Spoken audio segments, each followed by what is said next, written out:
Nagpakisusi na ang Office of the Building Officials kun Obo sa kahimtang sa nasunog na 35-story condominium tower sa Barangay Kasambagan, Dakbayan sa Sugbo. Suma sa architect nga si Florante Catalan ang pangu sa Office of the Building Officials kun Obo sa Dakbayan sa Sugbo nga nagpaabot pa sila sa incident report gikan sa management diin susihon nila kung tinuod ba o dili ang nabutang sa report.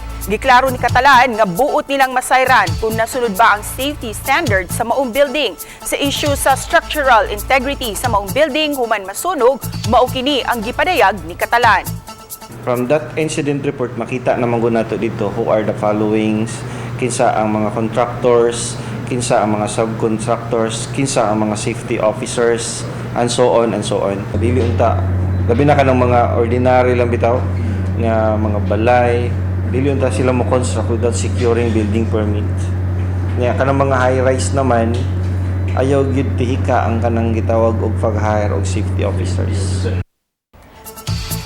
Sa pikas bahin, gibutyag usab sa pangu sa Obo nga aduna nay 12 ka mga high-rise building construction nga gisuspenso tungod sa mga kalapasan nga nahimo. Sa first quarter lang ni ining tuiga, 140 na ang gitukod nga mga buildings ang nasakpan sa Obo nga illegal nga gitukod o walay permit. Samtang aduna usab sila na record nga 143 ka mga construction violations.